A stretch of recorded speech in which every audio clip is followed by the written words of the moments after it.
My name is Jonathan Gillum. And this is The Experts.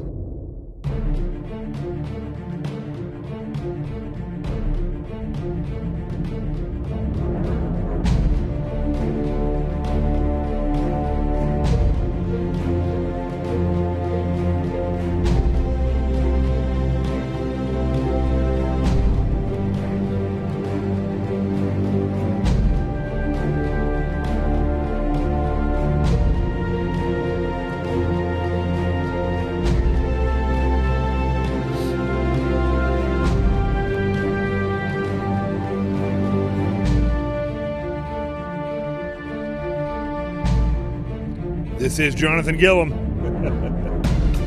And this is The Experts on Facebook Live, Twitter, and YouTube. Yeah, it's a little later, several hours later.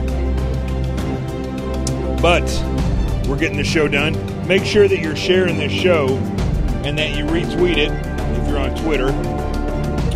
And I'm going to do that myself right now. And we're going to talk about what happened in Florida, unfortunately. What happened in Florida. I'm sure it's no surprise to a lot of you that somebody was able to walk into a school again and shoot it up. And I tried to explain that tonight on Fox Business. I think I did a halfway decent job, but it's almost impossible to tell people on Twitter, these leftist trolls, these snowflakes, they just don't get it. And it's really sad, actually, to tell you the truth. Let's talk about it. How many of you are prepared for an incident like this? Get my new book, Sheep No More, The Art of Awareness and Attack Survival, and I will teach you to think like an attacker so you can truly defend yourself. Don't just react, act. Available for pre-order now on Amazon and Barnes & Noble. Sheep No More. Get it.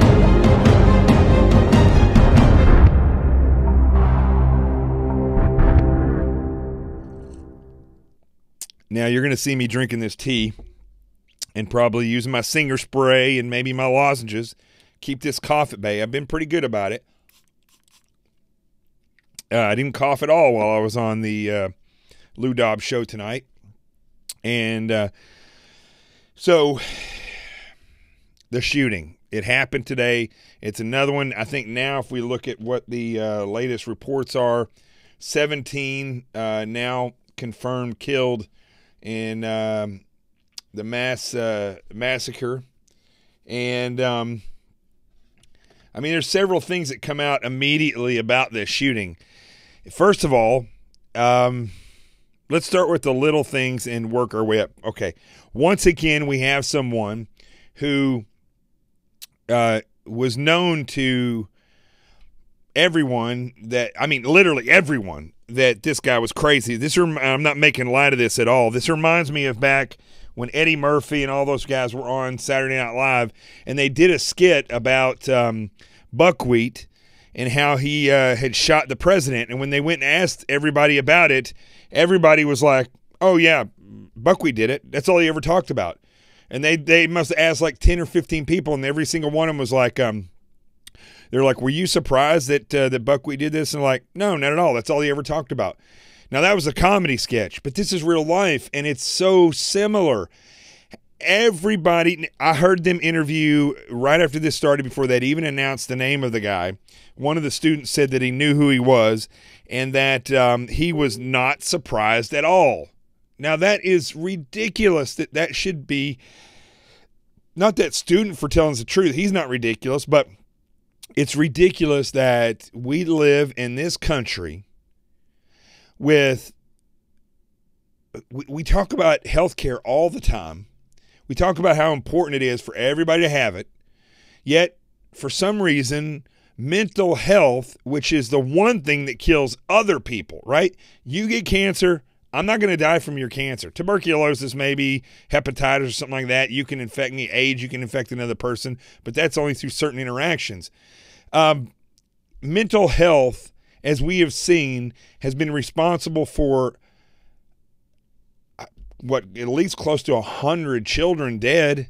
I would think, if we look at the number of people that have been, of schools that have been shot up, at least 50. Now, leave out of this the mass shootings that have to do with terrorism. You can't even milk those in. They're not the same, except for the fact that it's a shooting. When I say it's the same, the motivation is nowhere close to the same. It's completely different, and we shouldn't even equate the two. A terrorist act is a terrorist act. I would even go as far as to say that the idiot that shot up the church in South Carolina, which was an all-black church, and he's a white supremacist, I would say that guy probably had some mental health problems, but even his motivation is not the same typically as these individuals that go in and shoot these schools up. Now, I will give you this. The majority of people that talked about this guy talked about his very unusual behavior. And so that's why I'm siding on the side of mental health issue. But we don't really know what his true motivation was. He definitely loved guns, it sounds like, and he didn't like people and had problems with his behavior in society. But we don't know if there was something else that sparked him to push over the edge. There's talk that he had been on jihadist websites. I haven't heard enough about that yet to determine whether or not that was a factor. But I think we are clearly looking at somebody that has a mental health issue right here. So first and foremost, there's a couple things that have coming up right here as we stop right here. One, mental health, again and again, is an issue that we are not facing properly. We're not medicating people properly. We're not, in some cases, we're not putting people into hospitals, whether they volunteer for it or not.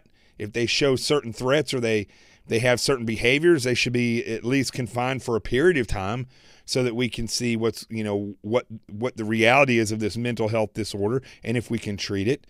That's not being done. In fact, people won't even talk about mental health issues. They won't even discuss them. And I think it's a real problem. And no, I don't think it is. I know it is. It's a real problem because it is consistently overlooked.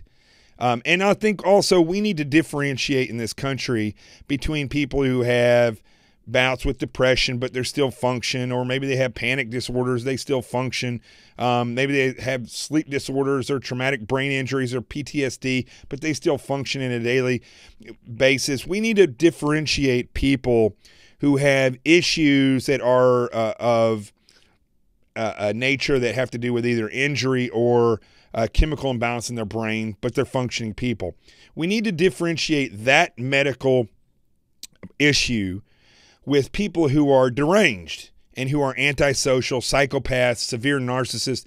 Those people, we need to look at those people, and even some people who've had traumatic brain injuries that go into more of a violent phase, people who have had traumatic brain injuries or PTSD that end up being fixated on suicide, for instance.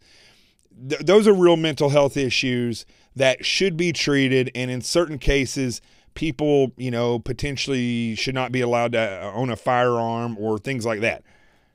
But we need to differentiate that. I think, a lot of veterans who have PTSD or just PTS or traumatic brain injuries, they get milked in with this stuff.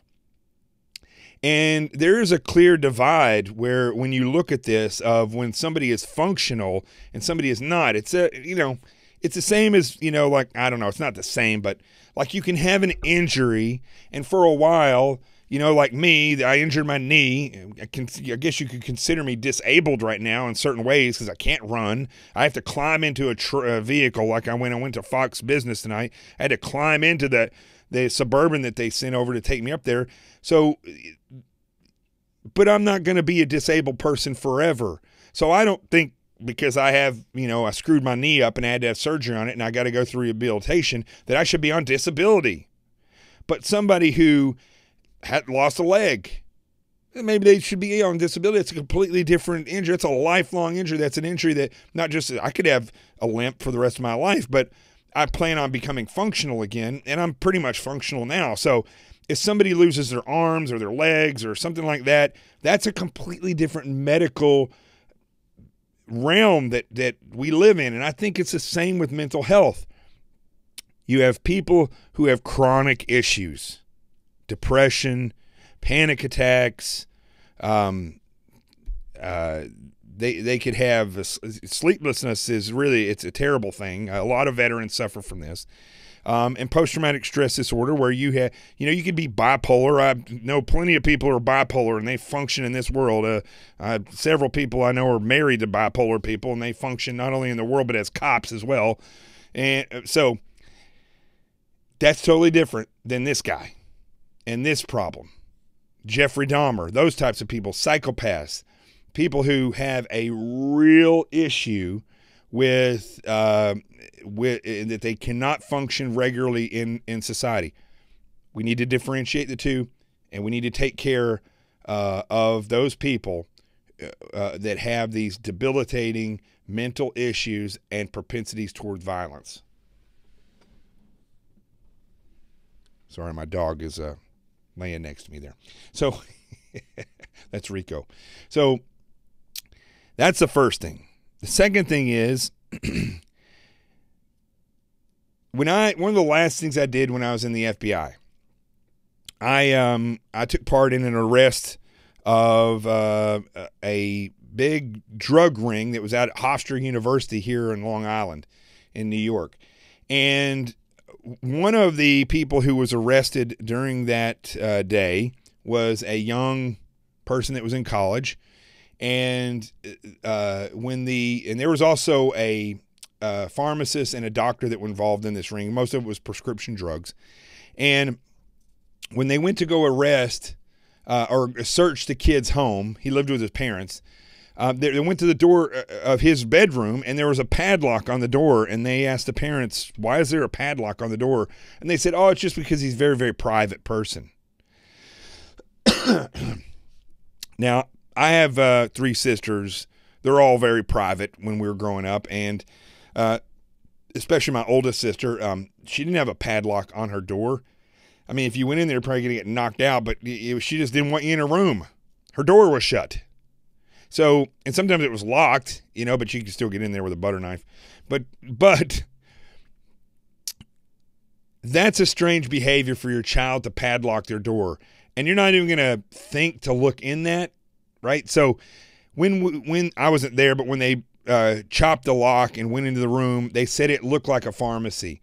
They had the same shelves that you get out of a pharmacy lining the walls with all the prescription drugs on there, just like a pharmacy. So if somebody wanted, some Adderall, or if somebody wanted some Oxycontin, whatever it was up there on the shelf, just like a pharmacy.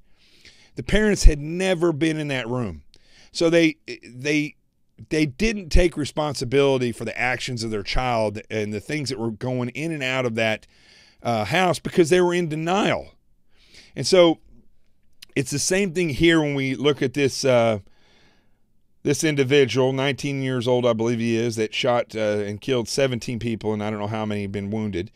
And everybody knew that this guy was dangerous, and nobody did anything about it. That's a problem, and that's a reoccurring problem. I know that at Sandy Hook, the shooter there, his mom literally bought him the guns, and then he turned around and killed her, and then went to the school and killed a bunch of kids. So the reality is, we're looking here, even before we even get to the shooting aspect of this incident, we are looking at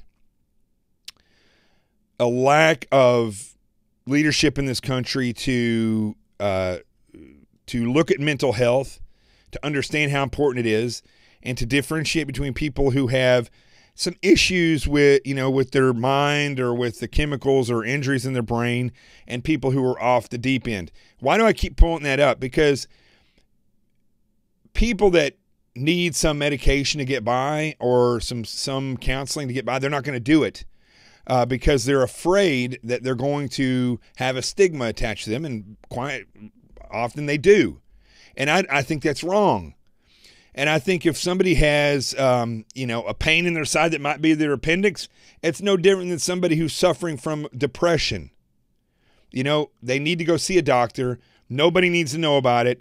And they need to be able to get on some medication, be taken care of, which is totally different than somebody who has gone off the deep end and who is schizophrenic, psychopathic, narcissistic, antisocial.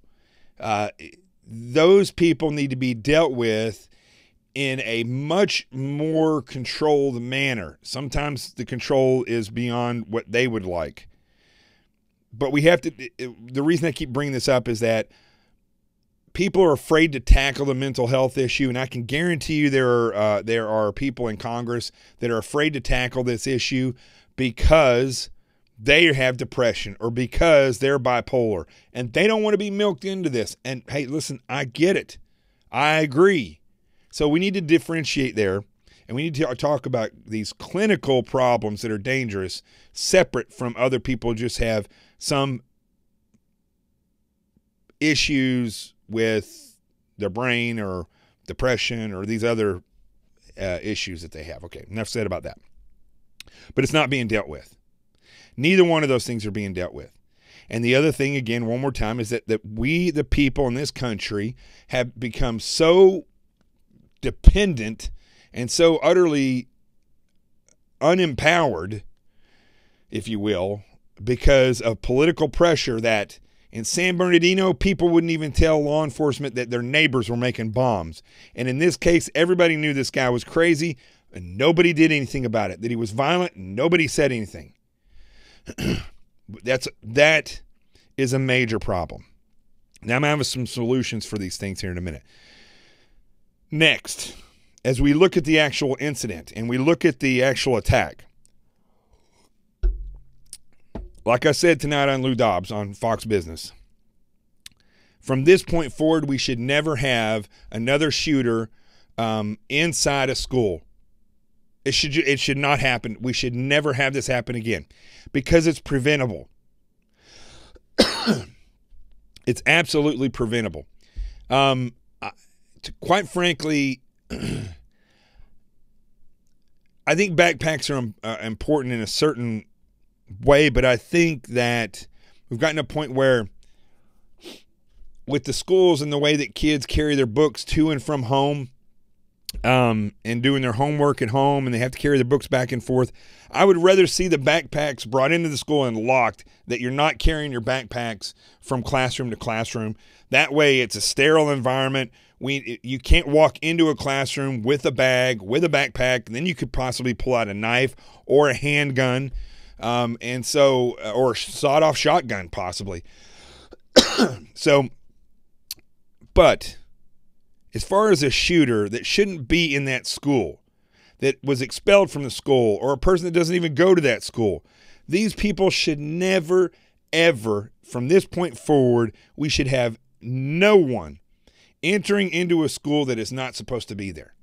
And it's actually a very simple solution.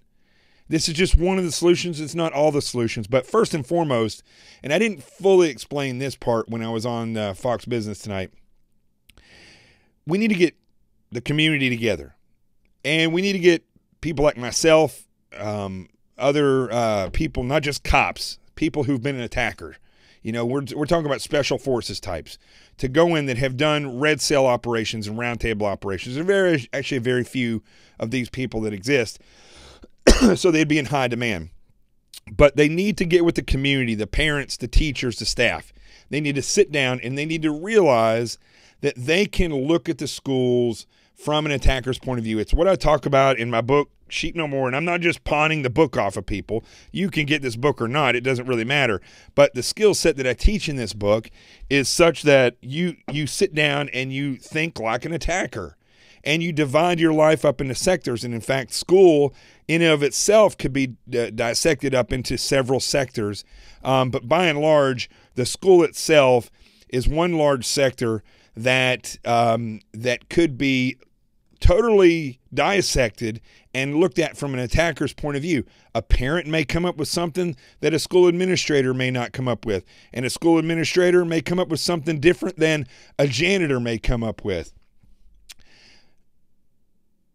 The point is, we're not doing that. And so when they build their, they keep saying that this school had just recently gone through a rehearsal for a school shooting. What was the rehearsal that they did? Get to the back of the room and lay down and then come outside with your hands on top of your head? That's it? That's the rehearsal? I'd like to know what they did, because ultimately, and I'm going to say this, and it may hurt some people's feelings, but ultimately, whatever they did was a failure, because one student, even if one student was killed, whatever policies they have is a failure. You cannot crouch deep enough to get away from a shooter if a shooter is coming into your room. So why even allow them into the school? So first and foremost, the parents, the staff, they need to get together and stop with this politically correct, we just don't need guns. We just don't need guns. This needs to be a gun-free zone. Forget about that. Come to reality. Listen, you may be liberal in watching this show, and I know there's probably some trolls on here. I had trolls earlier. One guy, this idiot, Mitchell Fink, I think his name is. He's an actor and a father. Heaven help his children. And a husband. Talk about mental illness. We need to have his wife checked out. But this guy, this is what we got to watch out for. I was on Sean Hannity's radio show with Dan Bongino. We were talking about this exact thing, about how we protect these schools and forward thinking and putting people there that are voluntary veterans and cops, which I'm going to talk about in a second. And this guy goes on Twitter and lies, saying that we were talking about arming the students. Well, we never said that. That never came out of our mouths, nor would I say that. I don't even believe that the teacher should be armed unless the teacher is a veteran, and then they should be able to choose whether or not they carry, or a former cop. But you got to watch out for these types of people, because there was another person that came on that's obviously liberal, and she says she's an editor, and she comes at me and says, how stupid can you be talking about arming children? Well, first of all, if you're an editor, I would think that you would not just blindly take the word of somebody that writes something and puts it out there. That makes you look doubly stupid than that person. But secondly, it's also dangerous. And I would rather have this person that's liberal sit back and listen to these suggestions and understand that simply taking away guns it's not going to work, and quite frankly, it's never going to happen.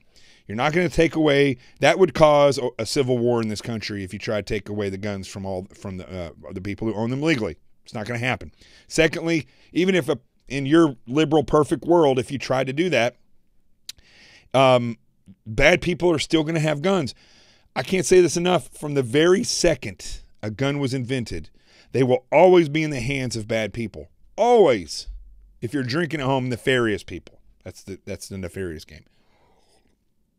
So you might as well forget that, because and again, not to bring up this troll too much, but I kept asking this guy, all right, and I do this from time to time just so I can air the type of mentality that we're dealing with. I said, look, give me your suggestion then. I'm open to it. I'm not saying I know everything. I know a lot when it comes to tactics, but I don't know everything. What is your suggestion? Maybe you've come up with something that I never thought about. And he just could not come up with anything. His thing was, again, gun control, taking the guns away from people, this, that. It was the same thing. It added up to, you know what it added up to? Nothing. The same thing that's been going on that's caused all these people to be shot. So if you're watching this show and you feel like you need to spit out some liberal stuff over here and you want to insult me or whatever, look, this is not a laughing matter. And I'm not on here trying to pump myself up. I'm not on here trying to make myself sound like I know more than everybody else. And I'm not trying to sit here and put down liberals. What I am trying to do is show you all that you cannot just simply back an idea because somebody in your political party says this is the way we say it is. No guns. get rid of guns. It's not going to work. When I was in the FBI, I took part in, I don't know. I can't even lost count of how many gun buys we did. Those guns are everywhere, all over the country, all over the world. You're millions of guns floating around, being sold illegally here and there. They're everywhere. You're not going to get rid of them. You're especially not going to get rid of them when you have politicians that are solely focused on taking away guns from legal, law-abiding citizens. It doesn't make any sense. So if you're liberal and you're watching this, just consider this stuff. And don't just think that I'm going after you, because I'm not. Once the schools and the families that go to these schools got together and talked about this from an attacker's point of view, it may be a hard pill to swallow at first. But afterwards, after you get through it, you'll start to realize that it's not just about looking at it so you can come up with different ideas of how to kill.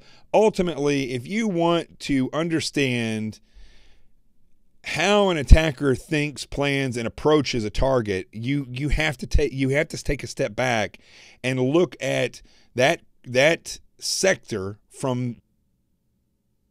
All right, are we back up now? Give it a second, see if it comes back up. Hey, we're back up. Man, I'm good. I'm learning this. I'm learning it. All right, let me make sure we're up.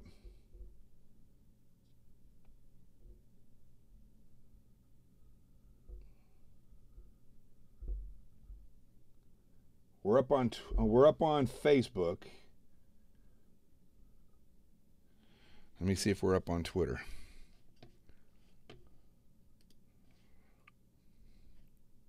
Stand by.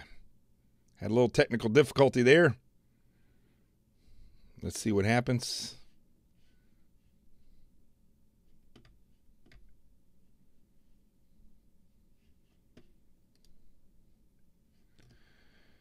Bloop, bloop, bloop, bloop, bloop. Stand by. If you're on Facebook, stand by.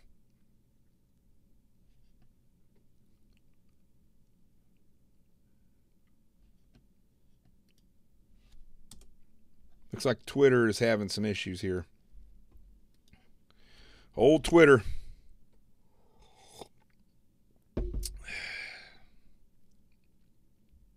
Stand by.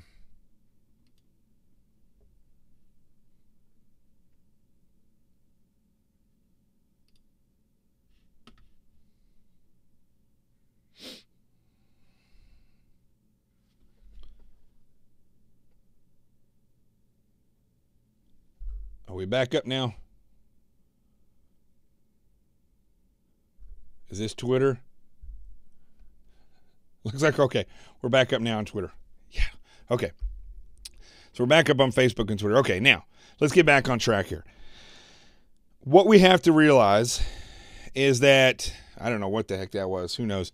So what we have to realize when we're looking at these schools is that there's just a finite amount of attacks can happen in and around these targets. That's it. It's not like there's going to be 10,000 attacks. We're talking about probably between 5 and 10 types of attacks. And once you realize that, you see that securing this area, it's not as big of a deal as people think. But the problem is we don't even get to this point because of politics. And we get stuck on the gun issue when we completely look past the whether or not the schools themselves are secured.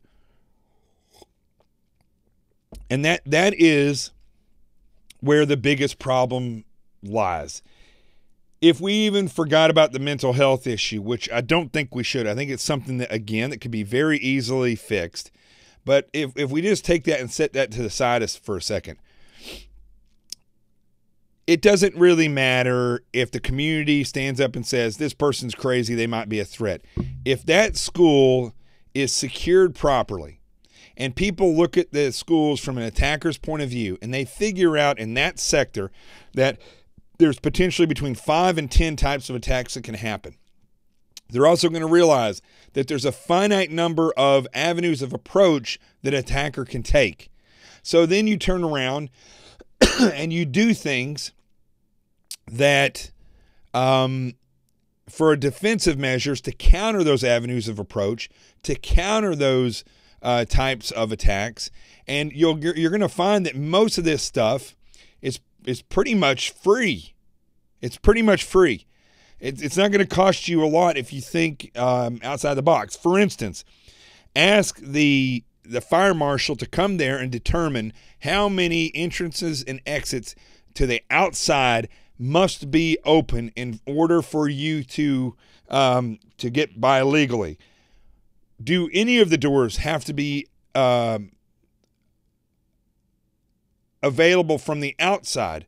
Could you just simply have them where you can only go out?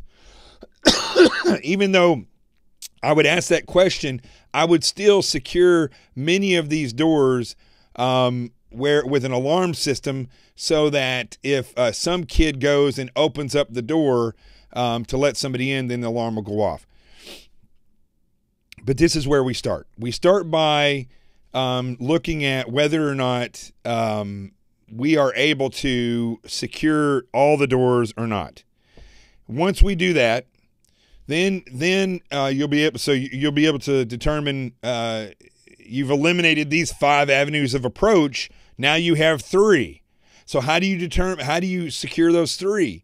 Well, in that case, I think a good suggestion is, which I was talking about with Eric, one of my good buddies today, who's a former cop here in New York, is that you do a nationwide search for veterans, and not just any veteran. I'm not trying to put all veteran in, I'm not trying to make certain veterans look like they did more. All veterans raised their right hand and swore an oath to the Constitution. But some veterans are trained in combat specialties or law enforcement, and those individuals should be sought out around the country, and they should be given where if they want to volunteer for this, along with retired law enforcement, city police, state cops, federal officers, and agents. And what they do is they volunteer for this. The local police department could volunteer a day at their range, and these individuals could buy their own bullets. And what they get in return is, if they pass the qualification, it would just be as simple as sitting in a classroom for an hour or 2 hours just to kind of go over what you've done before, and then you go out on a range and just show that you're proficient with a weapon. Wouldn't have to be anything super major. And because the reality is, folks, the majority of this stuff is not even going to come down to shooting. It's going to come down to identifying if somebody is coming towards the school that's not supposed to be there. That's ultimately what it's going to come down to. And so once these individuals qualify with a weapon, go through a little bit of a screening, show that they're not felons, show that they don't have any mental issues that are coming up on the radar, and that they can sit through a little tactical course to say, these are the agreed upon tactics that we have come up with nationally. And once you get that done, you spend the day doing that with these veterans and former officers. Then what do? You divide them up amongst the schools and where they live, and they work 10 to 20 hours a month. That's it. 10 to 20 hours a month. I can guarantee you, most likely you are going to have enough people to work at to cover all these schools, and the avenues of approach that you've reduced down from looking at these schools from an attacker's point of view.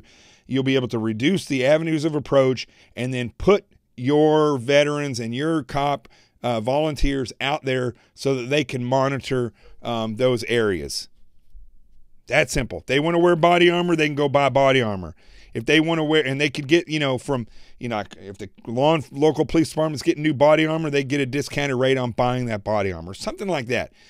There's even cheap stuff that you can get from my buddy Billy Gibbons at Vets Manufacturing, stuff that goes in backpacks. You're not going to break the bank with that. At least you would have some kind of protection there to put in front of you. I mean, I've got one of these shirts over here that's a very minimal chest protector that Billy has that has plates in it. You know, is this the end all be all? No, there's probably several other ways to come up with this. Thank you very much, Maureen. I told you I'd have this cough throughout the show. I'm handling it pretty well, but these are just some of the ways that you can defend against a shooter. There just literally should be there should never be another child killed in school with a gun ever again. I'm giving the solutions, and it would be very easy. Now you give these former officers and veterans this opportunity to step up to the plate. I guarantee you they will. I guarantee you, in order to get more of them, if you give them a tax incentive, if they volunteer, then they can come on and they will get some type of a tax break, and then give them a concealed weapons carry permit for all 50 states. And then if they go to another location and they're there for a month working and they want to serve their time volunteering, then they could go to a school in another location because the tactics are the same. You know, here's the thing. You can take a cop like in Columbine where they had a sheriff's deputy and you put him in a school day in and day out. And what happens? And I heard who I don't disagree with him a lot, Mark Furman on Fox News tonight. I don't on Laura Ingraham's show. I don't disagree with him very much, but I do disagree with him on here. We don't need to build up another bureaucracy of schools officers, because here's what happens. You train these people. We got school officers all around the country. There was a school officer at this place today. There was a school officer at Columbine. But you put them there day in and day out. What happens? They become complacent. You take veterans and you take former cops that are chomping at the bit to serve this country still, and you put them there 10 to 20 hours a month, and they'll sit there for those 10 or 20 hours locked on. They will not be complacent. I can guarantee it. And I kind of took offense to that, that he said that, because he was making it sound like you could train people to be faster and sharper. It doesn't really come down to being faster or sharper. It comes down to not being complacent and having people in place that are taking this very seriously. To tell you the truth, wouldn't even care if you took a veteran and look, here's another thing. You don't have to put these people on the ground next to the students. You could put them on a roof and have chairs for them to sit in up there, and you'd have a bird's eye view of the entire location. This is what I'm talking. You don't even have to have them there. You could have them like here's the school building and here's the road that goes around it. You could have them sitting out here looking in. It doesn't matter, because the whole process is to not let people that aren't supposed to be at the school get into the school. As long as they can see what's going on there, they can stop these people from approaching the school. So I don't care if somebody's in a wheelchair. If you have the ability, if they can sit there and have a good shot on somebody, and somebody with a pistol or an AR, and they have two eyeballs to see and a trigger finger to pull, I don't care if they're even in a wheelchair, to tell you the truth. You don't have to be running and gunning in order to fix this problem. You just need to have somebody who understands the avenue of approach and who should be in that school and who shouldn't be in that school, and the time when they're supposed to be there and the time when they're not. For instance, if a student is late to school, they should not be able to just come up and go into the school. They should have to call the school and say, we are late, and the school will tell them, we want you to go to this location before you come in. See, these are the types of things that will prevent all these shootings from ever happening again.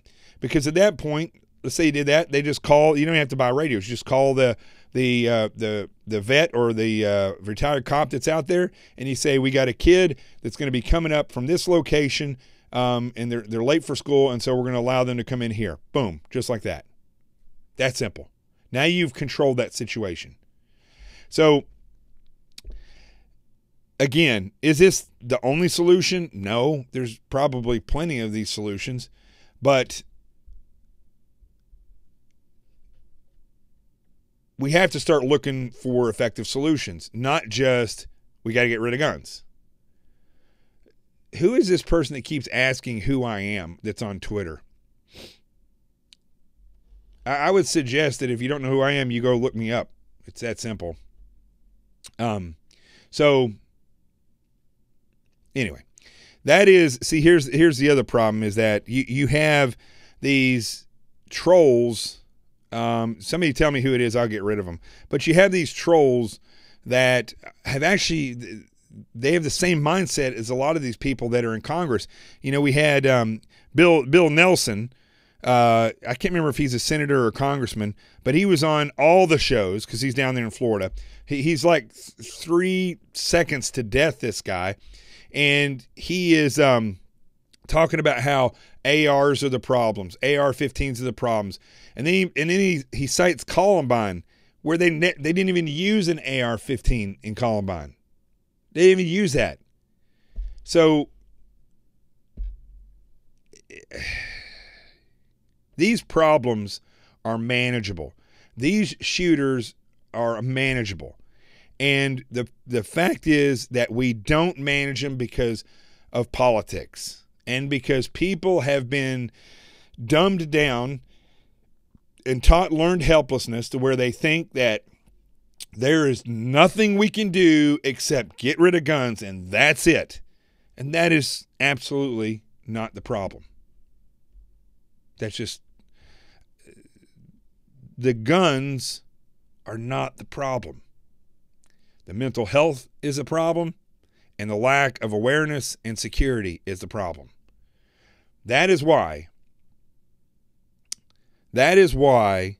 we continue to have border problems, immigration problems. That's why we have healthcare issues. That's why we have a debt that is out of control. Is because we have people in Washington, D.C. playing politics and not doing their job to try to make sure that this stuff is fixed, because they're not subject matter experts. Most of them have never served in anything except for law school, and they get silver bullet tickets straight to the top, and they have no clue what they're doing up there, but they think they do, and that is a problem. And we got stupid half the country that will follow a criminal like Hillary Clinton or Barack Obama, who would never try to do anything to empower this country, but just simply tell everybody, you know, we got to love everyone. We got to take care of immigrants no matter how they get here. We got to, you know, love our Muslims, brothers and sisters. And instead of facing the fact that, for instance, that we have Islam has a problem within it, that its foundation is steeped in terrorism and conquering and a caliphate. You're not going to get around that. So instead of politicians facing that and saying, we have an issue, instead of Islam facing that and saying, we have an issue, let's fix it, they don't. They skirt around it, they blame everybody else, and 15, 20, 30, 100 years later, you're going to have the same problem, or in the case of Islam, 1,400 years later, you got the same problem. North Korea is the same thing. We fought a war in North Korea 50 years ago. They didn't end the war then. Why? Because the Secretary of Defense was created in 1947, and just a couple of years after that, we went to war with Korea, and we fought a political war. We didn't fight a war to win the war. And so 50 years later, here we have a crazy guy running the same country that's turned into a cult, and now he has access to nuclear weapons. These are problems that are continuously passed on again and again.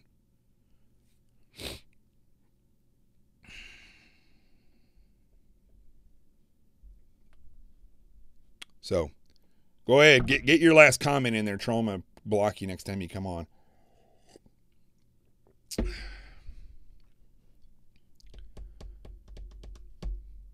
Anyway, that is how I see this whole thing that has unfolded today. Is that it could all, Billy Gibbons, I see that you just joined. I was talking about you there earlier. I'm waiting for this We Are Here person to pop back up so I can block them. So, yeah, you guys go and report that person for abuse as well. There you go. Let's see here. Block. Okay, we'll see you later there, buddy. So, I'm sure there are veterans who've got other ideas or law enforcement who've got other ideas, but the fact is, if you just have ideas and you face those and you come and you look at these ideas, isn't that really the most effective thing here? Isn't that what we don't get out of Washington, D.C. is we don't get effective solutions. We don't have people sitting down and saying, okay, how do we solve this problem where we ensure people's Second Amendment rights, but we also secure the national security and public safety of this country? That's not what they do. So that's about it, folks. That's all I got. I want to say one other thing, though, before I go. You know, I know the media, because I've been in media now for going on 5 years. I just saw today, it was 3 years ago today that I hosted Sean Hannity's radio show for the first time. That was awesome. And it's progressing since. I was on there today with Dan Bongino. And what an honor to be a part of something for so long. David Webb is the one who got me into radio. He met me in the green room over at Sean Hannity's radio or TV show. And back when they used to allow me to be on Fox News. And he asked me to come over and be on his show, and I was on his show every week after that. And after that, he asked me if I wanted to host. And so that's where the radio stuff started. And that's how I got into doing this show and learned all this stuff from being on TV and stuff. So very interesting. You know, it's been a long road. So I know how the media is also entertainment. You know, they're not going to have people tune in if they don't have some type of shiny things. You know, Fox has got its women, and MSNBC has everybody wears eyeglasses there for some strange reason, and then you have on CNN. I don't know, they just have a cast of morons over there, so I guess the morons will turn into CNN. But everybody has their shiny thing that they pull over, you know, to get people to watch. And one thing that, gosh, I wish Fox News would just stop with this Chelsea Handler stuff. Look, she is an idiot. She's going to say idiotic things. Stop giving her press. Because if you just don't recognize the stupid things that these people say, they will eventually go the way of Kathy Griffin, where they just go away. And so I'm so sick of Chelsea Handler and all these people who come up and they blame the NRA and the Republican Party and conservatives every time a school shooting happens because we want our Second Amendment rights. The truth is, if you really want to place blame on people, as I've shown you over and over tonight on this show, it is the leftist propaganda machine, CNN, MSNBC, all these people Jimmy Kimmel, for one, who talk about Conan O'Brien, who talks about how we should get rid of weapons and you shouldn't be able to carry this and you shouldn't be able to carry that. These people have never touched a gun. These people have never been trained to use a weapon.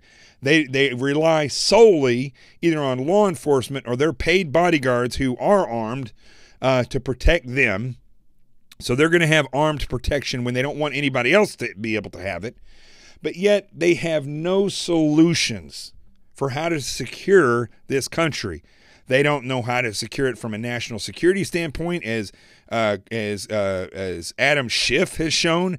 You know, he's admitted that there were things in there, that the memo that the Democrats did, that they wanted to release, that the president blocked, that it had sources and methods in there, right? So he's admitting right there that they're playing a political game and they're willing to give away national security secrets in order to make their point. You didn't see that in the Republican side. Now, I have a heartburn with the Republican Party. The GOP, I think, is destroyed, and I think the people need to take it back, or we just need to get rid of political parties altogether. I'm going to be honest with you. I don't like political parties, and I think they should go away. However, if you want to place blame on these school shootings, it's administration after administration that does not tackle the mental health issue. That's one.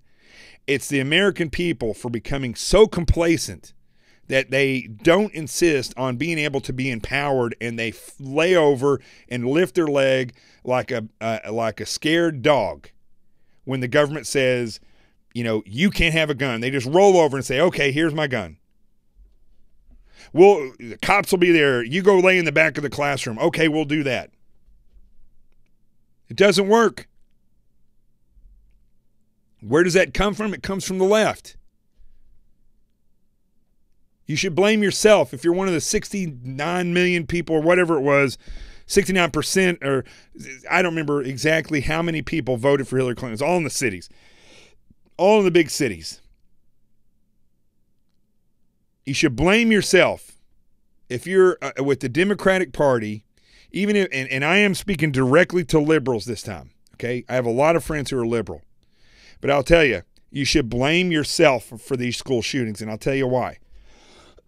Because you keep putting people into office who don't want to look at the effective solutions. They only want to talk about their little activist type of mentality, which is to eliminate guns and reduce your rights.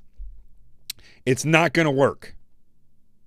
So if you want to blame anybody, don't blame the people that want to have the law-abiding citizens that want to have guns and want to protect their families, protect their schools, and want to come up with ideas that are effective and have been proven in battle. They've been proven on military bases every day. They've been proven in federal buildings every day. You try to walk into a federal building with a duffel bag that you're not going to be able to get in there. You try to approach a federal building with a gun out, you're going to get shot. Same thing with a military base. That's why you don't hear about murders in federal buildings and on military bases, because they have secured their perimeters. And the left doesn't talk about that. They just simply want to eliminate the guns, and it's never going to happen. It will never happen. Even if you took away every law-abiding citizen's right to own a gun, there will still be millions of guns in this country, and they're easy to get.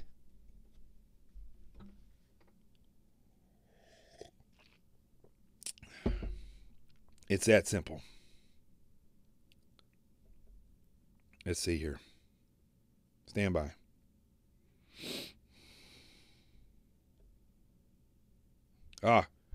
Some guy named Mohammed's on here. I guess he's angry because I said something earlier. Where is he? There he is. Did I forget Fort Hood? Yeah, Fort Hood. Mohammed. He's blocked now.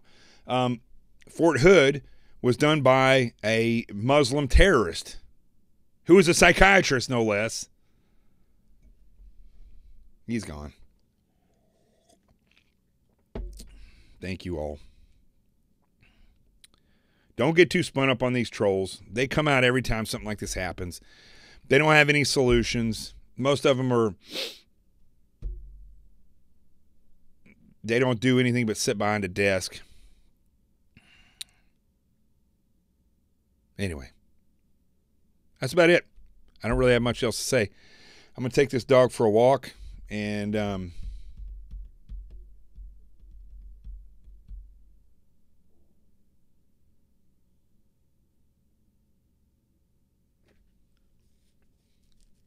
I can't be blocked. He knows I'm telling the truth. Who's that person? I don't know who you are. We got a lot of these trolls on here. I love it. You know what? If you're one of my regular followers on Twitter, just stop saying anything for a minute. Let me just watch. You know, for 30 seconds, don't type anything if you're one of my followers. Let's see. I'll let the trolls go crazy here. So don't type anything if you're one of my followers. All right? Just stop on Twitter. Let's just let it roll. Let's see here.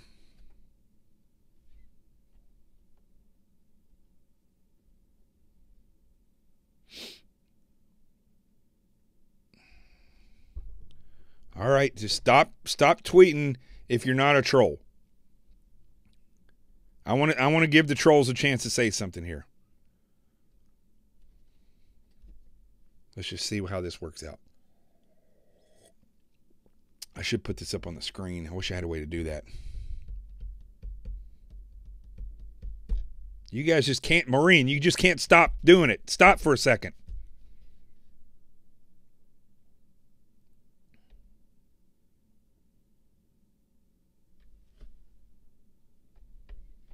All right.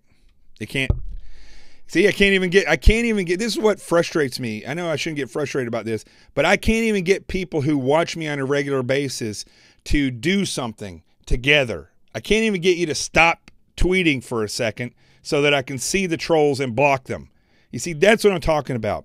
If you don't know how to work together, if you can't, if one person's in charge and they give a command, you should follow that command together. If you're not used to working together, it's not going to happen.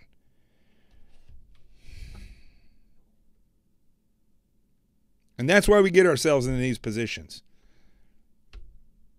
See, now the trolls know what I'm doing, so you might as well start talking again. All right. That exercise didn't work.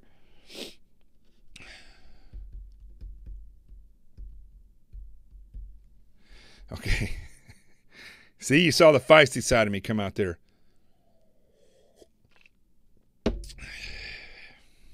Everybody's got to learn to work together. And the left, if you're liberal, you need to stop identifying with this left nonsense. Every time I have a talk with somebody who's really liberal, because I don't get emotionally involved with it, you know what happens after about 30 minutes? We both sit there and we're like, we actually could fix a lot of this stuff. It really has little to do with left or right or conservative or liberal or man or woman or black or white. It really comes down to whether or not you're willing to sit down, seek out the people who are subject matter experts in a field, take their advice, work together, listen, and fix things. It's really that simple. Yes, you can type now. Athena. That's funny. She saw what I was saying. The reason I did that, I was trying to catch these. I was wanting to get them to just keep saying whatever they would say so I could block them. But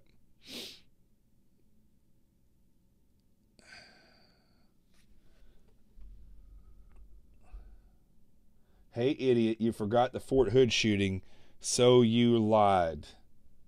I don't know what you mean by that. All right. I'll stop looking at the Twitter stuff for a second. All right. I love you guys. Let's go to the Truth Zone. I'll get out of here. I'm sorry I was so late getting on here tonight. Happy Valentine's Day to all the ladies. All the ladies.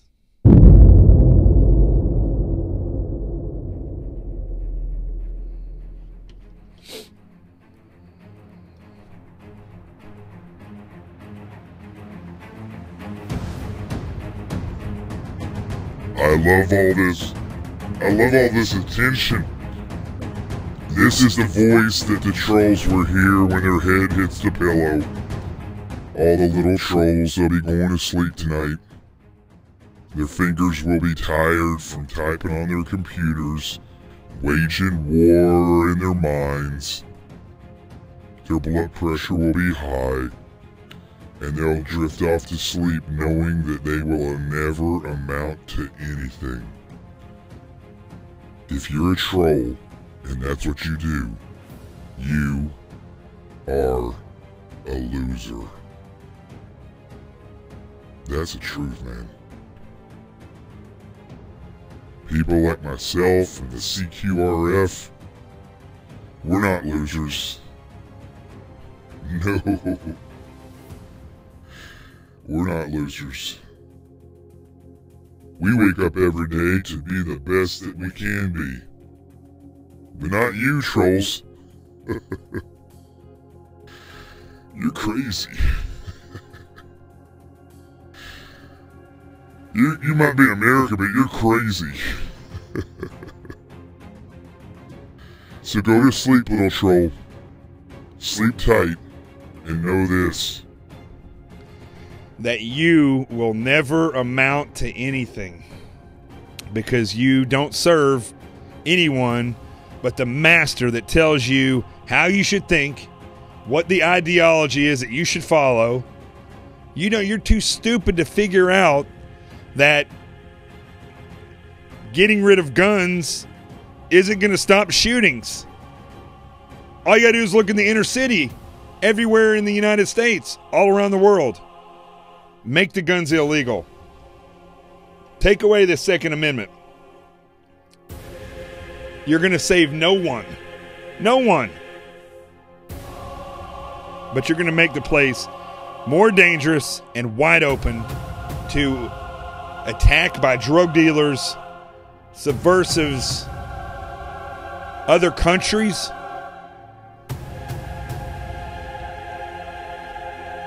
As Jesus would have said, get behind me, Satan. Get behind me, trolls.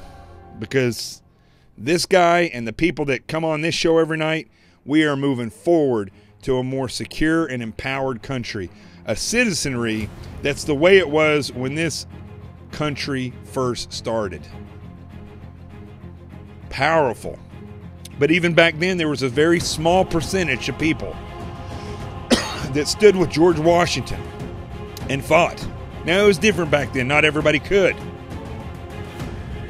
But in this day and age, half the fight is right here online.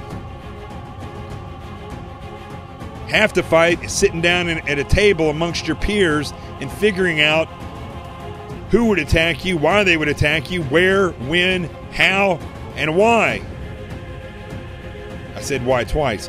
But coming up with a plan to protect yourself, to understand your vulnerabilities and mitigate those, to understand the avenues of approach and get rid of them. You can't even do that. So don't tell me and don't tell the CQRF that we don't know what we're doing. We're pushing forward to be more empowered. And we're planting seeds. I'm Jonathan Gillum. My buddy Rico is right there, passed out. This is The Experts, and I will see you tomorrow right here, hopefully at 8 o'clock. Remember, trolls, the truth has arrived.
Don't forget to share this show and retweet it. Do it. Share it and retweet it. And go get the book, Sheep No More, The Art of Awareness and Attack Survival. This is what it looks like. Order it. Trolls, that's an order. Go get yourself a book. Maybe you'll learn something, stupid. Peace.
How many of you are prepared for an incident like this?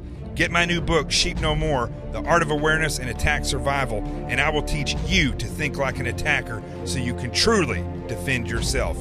Don't just react, act. Available for pre-order now on Amazon and Barnes & Noble. Sheep No More. Get it.